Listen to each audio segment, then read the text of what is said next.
마가복음 6장 34절부터 44절까지 말씀입니다. 마가복음 6장 34절부터 44절까지 말씀을 우리 같이 함께 읽어보겠습니다. 같이 읽습니다. 예수께서 나오사 큰 무리를 보시고 그 목자 없는 양 같음으로 인하여 불쌍히 여기사 이에 여러 가지로 가르치시더라. 때가 저물어가매 이곳은 빈들이요 날도 저물어 가니 무리를 보내어 두루 촌과 마을로 가서 무엇을 사 먹게 하옵소서. 대답하여 이르시되 너희가 먹을 것을 주라 하시니 여짜오되 우리가 가서 200데나리온의 떡을 사다 먹이리이까.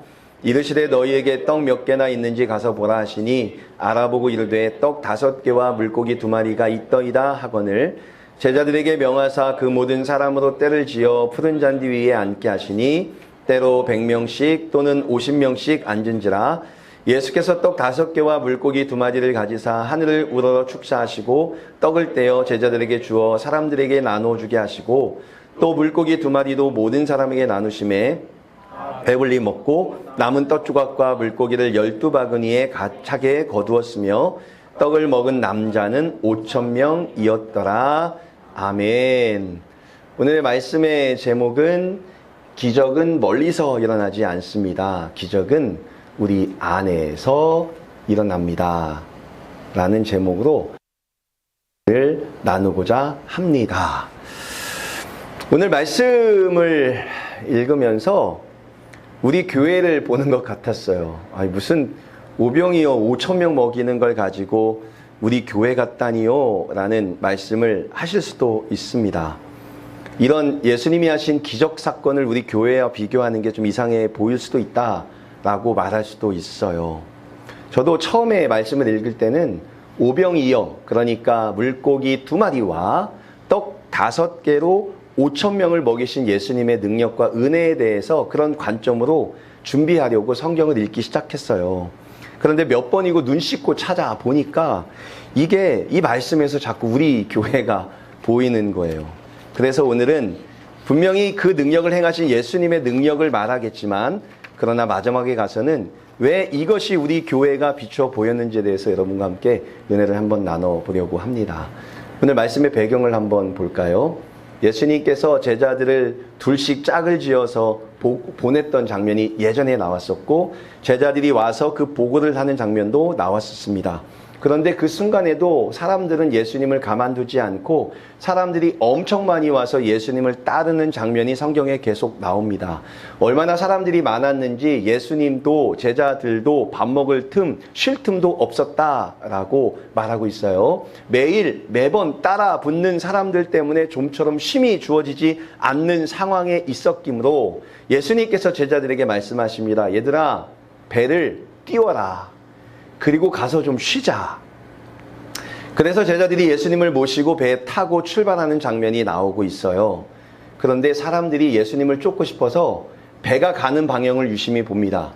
그리고 생각해냅니다. 아, 배가 저 방향으로 가니 도착지는 저기겠군.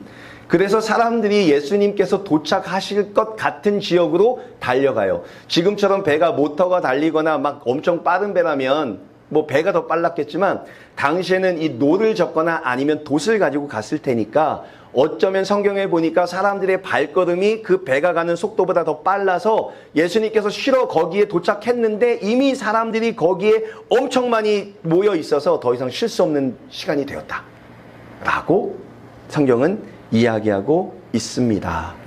예수님이 보통 같으면 쉬러 가자라고 또 출발할 것 같은데 그렇게 자신을 쫓아온 사람들이 왜 나를 쫓아왔을까? 왜 이렇게 멀리까지 쫓아왔을까 생각해 보니 그들이 예수님을 만나고 싶고 예수님의 말씀을 듣고 싶고 치유받고 싶은 간절한 소망이 그들에게 있다는 걸 예수님이 알고 계셨어요. 그래서 보니까 이 세상에 존재하는 종교가들, 제사장들, 레위는 진짜 많은데 저들에게 진정한 말씀을 가르쳐줄 목자, 리더가 없다는 것에 대해서 한탄을 가지시고 그 자리에 서서 그 자리에 머물러서 예수님께서 그들에게 말씀을 가르치는 장면이 나오고 있습니다. 34절 제가 한번 읽어볼게요. 예수께서 나오사 큰 무리를 보시고 그 목자 없는 양 같음으로 인하여 불쌍히 여기사 이에 여러 가지로 가르치시더라. 이런 상황이 되니 예수님도 사람들도 한마디라도 더 하고 한마디라도 더 듣고 싶은 간절한 마음으로 시간 가는 줄 모르고 예수님의 말씀을 들었다라고 성경은 이야기하고 있습니다. 여러분, 진짜 내가 듣고 싶었던 강의, 진짜 가고 싶었던 콘서트장에 가면 시간 가는 거 느끼세요? 못 느끼세요? 못 느끼죠. 제가 지난주에 월요일부터 수요일까지 LA에 다녀왔잖아요. 그 세미나의 이름이 교회 재생산 세미나였습니다. 우리처럼 교회 한 3년 정도 된 교회들이 어떤 실정에 있는지, 혹시라도 위기에 봉착했다면 그 위기를 어떻게 넘어서야만 되는지에 대한 개척교회 혹은 몇 년 안 된 교회, 멈춘 교회들을 대상으로 하는 그런 세미나였습니다. 저는 거기에 가서 여러 강사들을 만났는데요. 7명의 강사를 만났는데요. 3명의 미국 백인들, 그리고 4명의 사례 발표를 해주시는 한인 목사님들을 만났어요. 제가 7명의 강사 목사님들의 강의를 들으면서 3일 동안 시계를 몇 번 쳐다본 줄 아세요? 몇 번 정도 봤을 것 같아요? 이건 질문도 아니죠. 뭐 제가 본 거니까. 3일 동안 아침 9시부터 저녁 8시 반까지 강의가 계속 이어졌는데 3일 동안 제가 7명의 강사의 강의를 들으면서 시계를 몇 번 본 줄 아세요? 전 정확히 알고 있거든요. 몇 번 봤냐면 딱 한 번. 좀 지루한 강의가 하나는 있었어요. 저도. 왜 시간이 안 가지? 그런데 나머지 시간에는 시간 가는 줄을 몰랐어요.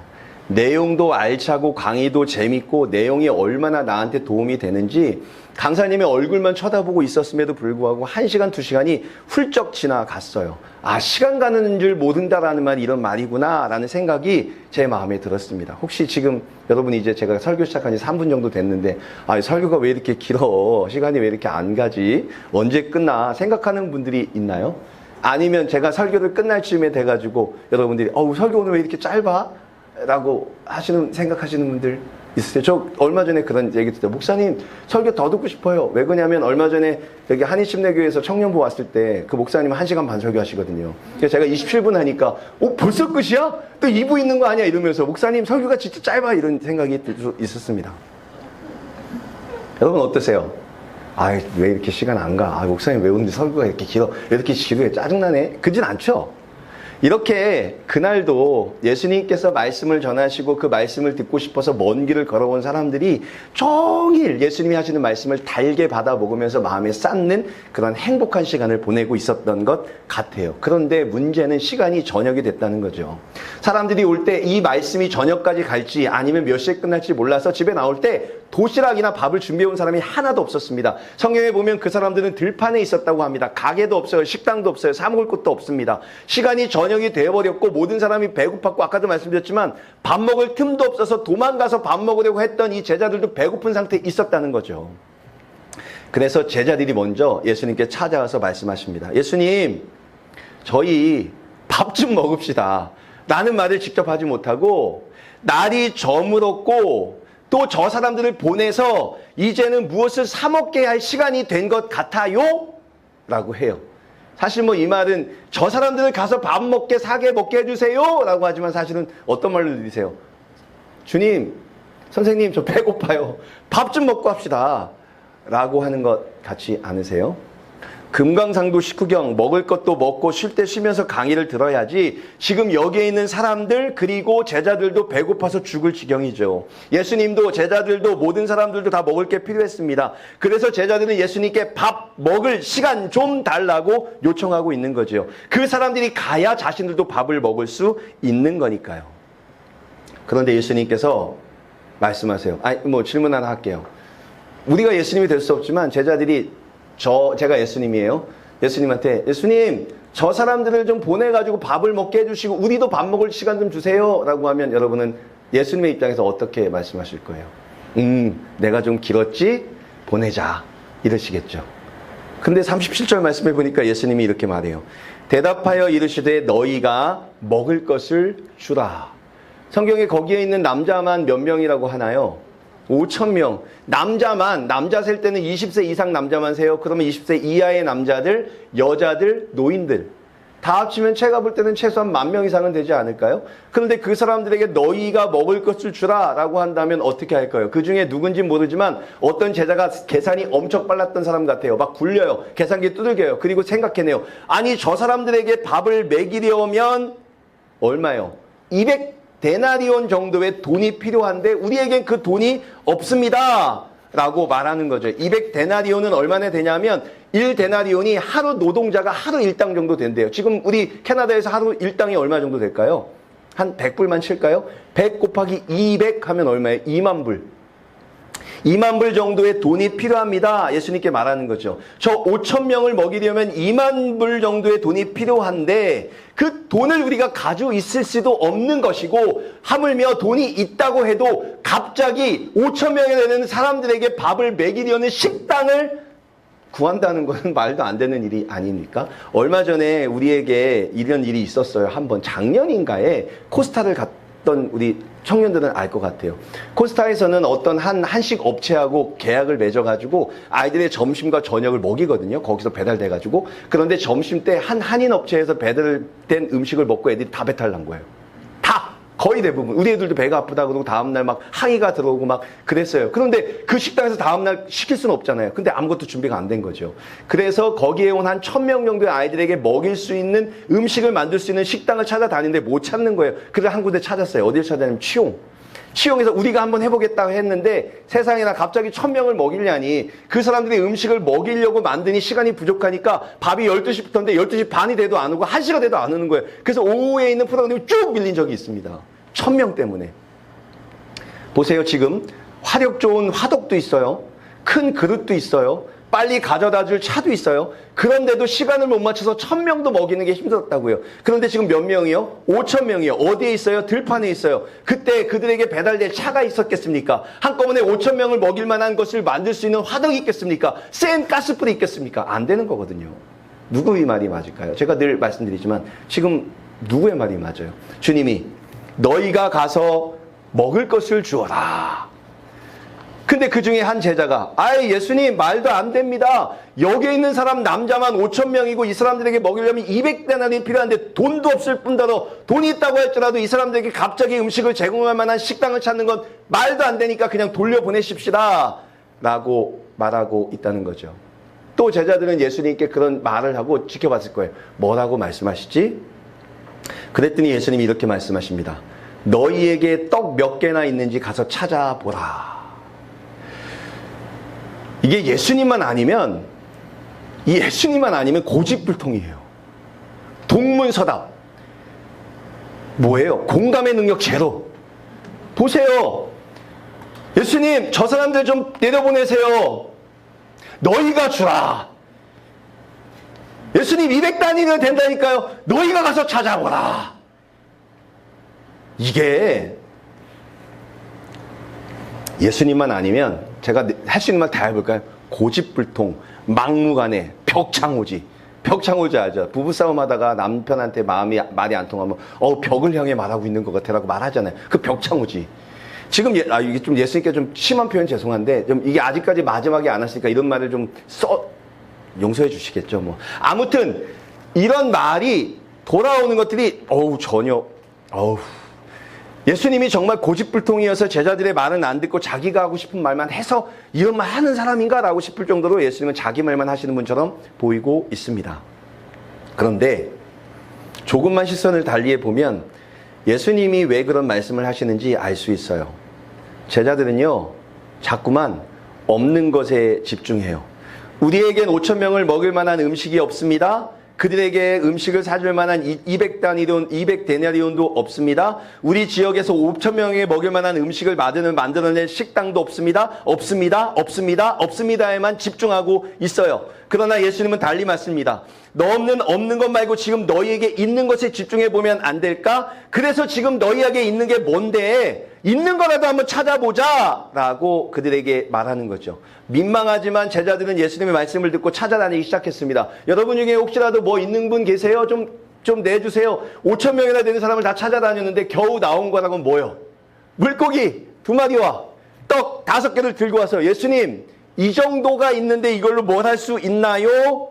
라고 말하는 거죠. 예수님 이걸로 충분한가요? 이거 원하셨어요? 이걸로 5,000명 먹일 수 있어요? 라고 말하는 것 같습니다. 그런데 예수님께서 어떻게 하시죠?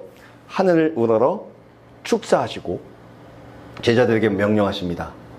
100명씩 50명씩 몇 명씩 따로 떼서 앉게 하고 너희의 손에 들려진 물고기와 떡을 가지고 나누어 주라.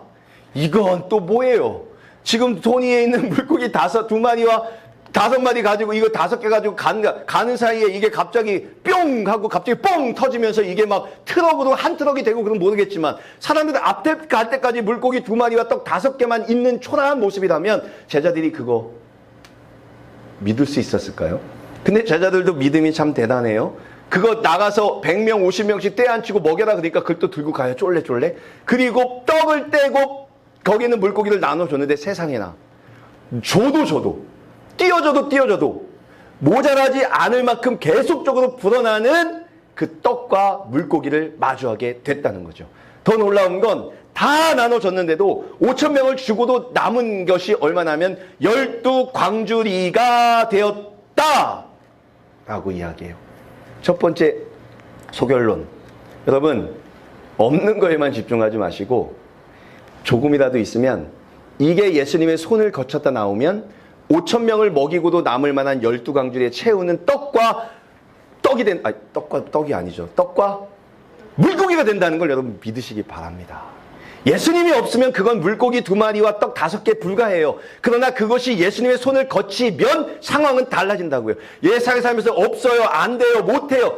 아이 몰라요. 그거 말고 예수님의 손을 거치면 이것도 능력이 될 수 있다는 믿음으로 예수님께 일단 토스해보세요. 드려보세요. 한번 예수님의 손에 한번 쥐어보세요. 제가 왜 처음에 질문 던졌을 때 왜 이 이야기를 듣다가 왜 우리 드리머스 교회가 생각이 날까? 왜 우리 교회가 이 상황과 같을까? 이유는 간단하거든요. 우리도 똑같이 말할 수 있는 환경이에요. 보세요. 사람이 부족합니다. 재정이 부족합니다. 시간도 없습니다. 여건도 안 됩니다. 제자들이 했던 말을 그대로 할 수밖에 없는 우리 구조 아닌가요? 교회는 요만하고 코딱지만한데 해야 될 일은 많고 해야 될 일은 많은데 사람은 적고 돈도 없고 시간도 없고 뭐 다 부족한 상태에서 그래서 우리는 결국 할 수 없습니다 라는 결론을 얻고 이건 안 되는 일이니까 그냥 사람들 흩어버립시다 라고 종결 지으면 되는 상황이죠. 그러나 예수님의 시선을 한번 바라볼까요? 예수님은 다른 시선으로 바라봤잖아요. 예수님 우리 교회를 향해서도 똑같이 말씀하십니다. 없는 거 말고 있는 거 가져와 봐.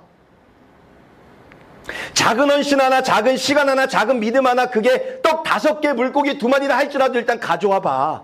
그 말씀에 순종한 사람들이 떡과 물고기 몇 마리를 가지고 옵니다. 많이도 아니에요. 가진 것 중에 아주 일부분 떡과 물고기 몇 마리를 가지고 옵니다. 조금의 헌금을 여러분이 하나님께 드리고 있습니다. 그것으로 교회가 운영되고 있죠. 주일마다 교회에서 여기저기에서 예배가 드려집니다. 여러분 한 명이 우리 예배의 모든 것 한 달 렌트비 제가 낼게요. 제가 여기에 내는 사립비 제가 드릴게요. 이 목사님의 세례비는 제가 책임지겠습니다. 이러고 여러분의 삶을 전부 다 드립니까? 아니죠. 우리가 가진 것 중에 물고기, 떡이라고 생각하는 조금을 조금 내어놓고 그것이 교회 예수님의 손을 거쳐서 나갈 때 우리가 한 달 동안 안심하게 예배 드릴 수 있는 이 예배의 공간에 렌트비가 진행이 되고 목사님과 전사님의 사례비가 진행이 되고 우리 아이들과 여러분이 하나님의 말씀 안에서 양육을 받게 된다는 거죠. 그뿐일까요? 우리 성도님들은 4분이나 되는 분들이 수요일마다 집을 오픈해요. 집에 가보면 한 1000스퀘어피트부터 시작해서 커봐야 2000스퀘어핏. 거기에서 만두를 찌고 고기를 굽고 국수를 삶습니다. 물고기보다 더 커요.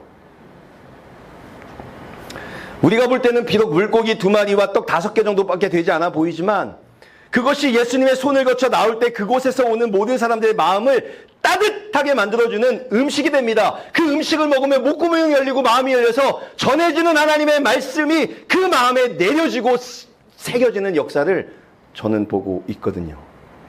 집을 오픈하고 사람들을 초청하고 집에 있는 물고기 2마리와 떡 5개를 내어놓을 때 그 음식이 예수님의 손을 거쳐 온 사람들의 마음에 갈 때 따뜻함과 은혜와 신화 성장이라는 멋진 기적을 만들어내는 것을 우리는 볼 수 있어요. 못해요. 없어요. 시간이 없어요. 여유가 없어요. 우리가 부족해요. 라는 핑계를 뒤로하고 숨으려 하지 않고 우리가 하나님을 위해 예수님의 손에 내놓는 그 작은 거실, 정성껏 빚은 그 몇 개 안 되는 만두 몇 알, 무명으로 드린 혹은 내 이름을 적어드린 적은 예물, 우리는 겨우 이것이라고 말했지만 예수님은 그것을 받아내시고 그것을 기적의 재료로 사용하신다는 거죠. 그리고 그것에 축사하십니다. 그리고 그 모든 사람이 먹고 남을 만한 12강줄이가 남는 기적을 우리에게 보여주신다는 거죠. 사랑하는 성도 여러분, 물고기 2마리와 떡 5개를 내어주셔서 정말 감사합니다. 오늘은 사실 예배는 예수님이 영광 받으셔야 되는 예배가 맞는데 오늘은 여러분에게 조금 공로를 돌리고 싶어요. 여러분이 물고기 2마리와 떡 5개를 내어주셔서 우리가 말씀을 듣고 예배할 수 있는 십시일반의 헌금을 내어주셔서 음식을 만들고는 맛이 없으면 어쩌지라는 염려를 뒤로하고 정성스럽게 음식을 만들어 주셔서 여러분이 내놓는 정성과 헌금과 음식과 거실 등이 예수님의 손을 거쳐 우리에게 올 때 모든 사람이 먹고도 남을 만한 충분한 은혜가 되어 돌아옴을 저는, 우리 성도들은 경험하고 있지요. 물론 이 모든 것을 받아서 우리에게 은혜를 주시는 하나님과 예수 그리스도 앞에서 영광과 감사를 내어드릴 수도 있습니다. 그러나 사랑하는 성도 여러분, 이런 작은 정성을 모아서 예수님의 손 위에 올려드리는 여러분의 수고와 여러분의 헌신에 오늘은 조금은 감사하고 싶었습니다. 우리 교회가 나가는 길에 우리는 많은 것을 우리의 전부를 드리지 못한다 할지라도 우리의 손 위에 있는 물고기 2마리와 떡 5개를 예수 그리스도의 손 위에 올려드릴 때 우리 교회를 사랑하시는 예수님께서 그것을 기초로 하여 은혜와 능력과 교회다움을 선물하실 것을 저는 확실히 믿고 있습니다. 오늘도 그런 헌신 속에 살아가는 여러분을 축복하고 그것을 통해 우리 교회가 더욱더 멋져지고 교회다워지는 일이 우리 안에 있어지기를 예수 그리스도의 이름으로 축원해봐요. 사랑하는 성도 여러분, 감사합니다. 그리고 정말 수고 많으셨습니다. 또 더 수고합시다. 조금의 물고기 2마리와 떡 5개를 내어드릴 때가 필요하다면 기꺼이 저에게는 이렇게 초라하고 작은 것이지만 하나님의 영광을 위해 예수 그리스도의 손 위에 이것을 올려드립니다 라는 고백으로 우리 매일 매주를 살아낼 수 있기를 진심으로 바라봐요. 우리 찬양 하나 하고 기도할까요?